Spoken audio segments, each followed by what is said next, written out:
Welcome back, everyone. You're watching Netowrk Africa, coming to you live from our studios here in Lagos, Nigeria. When you hear the word hyena, what quickly comes to mind is a picture of a dangerous animal, a carnivorous mammal. However, in Malawi, hyena is not technically the name of an animal, but the name of a paid sex worker who performs ritual cleansing for girls. In some remote southern regions of Malawi, it's traditional for girls to be made to have sex with a paid sex worker known as hyena once they reach puberty. The act is not seen by village elders as rape, but as a form of ritual cleansing. The man in question this time is an HIV-positive Malawian man called Eric Aniva. He has since been arrested by the Malawi government after bragging to the media of his escapades with the young girls. Some of the girls he sleeps with are as young as 12 years old. He says the ritual does not allow him use condom when sleeping with these girls. And now what is known as a hyena in Malawi culture is usually a man who has sex with widows or married women who cannot fall pregnant. Well, let's bring you more about these Malawi hyena culture. It's a traditional title given to a man hired by communities in several remote parts of southern Malawi to provide what's called sexual cleansing. Now, if a man dies in this part of Malawi, for example, his wife is required by tradition to sleep with a Niva, who is a hyena, of course, before she can bury him. Now, if a woman also has abortion, again, sexual cleansing is required. Teenage girls, after their first menstruation, are made to have sex with hyena over a 3-day period to mark their passage from childhood to womanhood. Now, if the girls refuse, it is believed disease or some fatal misfortune could befall their families or the village as a whole. So then the girls get to do this. Let's bring in the president of African Women Lawyers Association of Nigeria. She's a girl child advocate and has spoken many times against cultures and practices that undermine the well-being of girls and women in the continent. Thank you so much for joining us on the program, Mrs. Mandi Mechi Azagba. Thank you.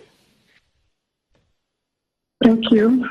When you first heard about the Malawi hyena culture, what was your first reaction? I was worried. I saw it as another form of slavery. The girl child is always vulnerable, and this culture is totally unacceptable. It's obnoxious, it's barbaric, and against natural justice. If we look at it from that angle, when you look at the culture that is obnoxious to natural justice and equity, that culture must be extinguished. And how do we go about this? Some of these people don't even know. They don't know the dangers of this. This particular man has HIV. I'm very sure, most likely, that most of those women who send their daughters for such cleansing do not even know the dangers involved. They do not know, because if they knew, they wouldn't do it. So I look at it that we need to create more awareness about these obnoxious cultures. We need to apply the law fully, because the Constitution, let me speak it from the Nigerian angle, our Constitution is totally against such barbaric acts. The Constitution guarantees the rights of the girl child as well as that of the boy child.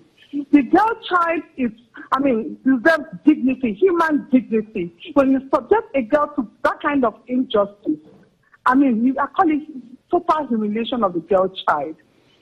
Something has to be done, and it has to be done quickly. Now, these poor girls don't even know the dangers involved. This is why we keep advocating that we need to go out there to the interiors and create more awareness. These girls need to know the dangers they're being subjected to. These girls need to know that they have what they call right to human dignity.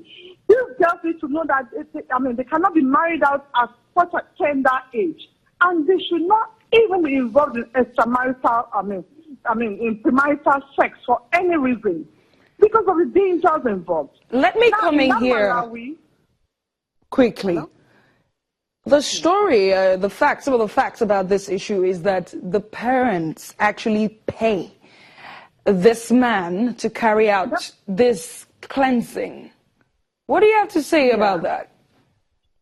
Yeah, I will say it again, because the parents don't even know the dangers involved. If they are aware of it, they will not do it. So we need to create more awareness. And I'm urging the government of Malawi to do more. They need to create more awareness in that part of the world. The government is not just about arresting an evil guy. They need to go the extra mile into those interiors and educate the people. Let them know the dangers involved in exposing these young girls to such horrible initiation, whatever they call it. And it's dangerous to these girls. You know, and when you take, if you look at the statistics from Malawi, over 50% of their girls are married before the age of 15. That is horrible. What it means that they're not even given opportunity to, for education. They're not even given any opportunity whatsoever to be in the global village to know what is happening. They're not exposed to the world. They are just there in one kind of enclave where they do not have access to information, because I'm sure if they have access to information, they will not even agree to go for such rights. But you're aware I don't that care whether the parents insist that they should go for it. When these girls know the danger involved, I'm sure some of them will run away. They won't even be involved. You know, so what we're seeing in essence is, hello? Part of the research on this story is the fact that the girls, at that young age, 12, 13, 14, having to sleep with a man of about 50, and it would be like 4 or 5 of you, according to the requirements of the ritual, it's a tradition. It is a tradition. Now just like we have the tradition of female circumcision, and we also have tradition of early marriage in Nigeria, but with the creation of awareness and with the laws, we have a lot of laws now in Nigeria fighting such obnoxious culture.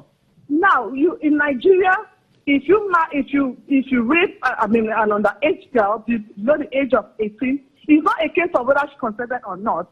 Even if you marry her before that age, it's criminal, and you have to do it's life sentence. How do we draw? For life. How do we draw a clear line of demarcation between some of this tradition across Africa and find a balance, especially in modern day society, to respect the girl and indeed all children really as we move forward? From the angle of, what we have been advocating is we still need to do more sensitization. We need to create more awareness. If they do not know the dangers in these things, they will see this as a culture that they must follow. What is the role of government in all of this, and NGOs and community leaders? The role of the NGOs, what I see from our own side, what we do is we sensitize the people. We go to the interiors and we talk to the village chiefs, the elders, the market women, the school children. We do a lot of sensitization here in Nigeria. What they did in Malawi, I saw some NGOs who are actually, working towards this. And I must say they have done well, but they can do better. They can do more. The more we sensitize the people about these things, the better. The Constitution does not allow such. Even the Constitution of Malawi is against any child marrying below the age of 18. Because the Constitution has just moved the marriageable age from 15 to 18. And the Constitution, in any way, I do not see of any country in this global village that will support such obnoxious acts. Thank you so much. All over the world have always said it. The Constitution says any law or any culture or tradition that is inconsistent with the laws of the land or against natural justice and equity must be extinguished. Such laws must be declared null and void. Such traditions must be declared null and void. All right, then. Have no effect. Thank you, Mrs. Mandy Demechi Asagba, for speaking to us on this issue. Obviously, the man in question has been arrested by the Malawi government, and the case is being investigated. Let's take a break on the program. When we come back, we'll take you straight to South Africa, where a tornado has rendered about 400 people homeless. We will have the latest for you in just a moment.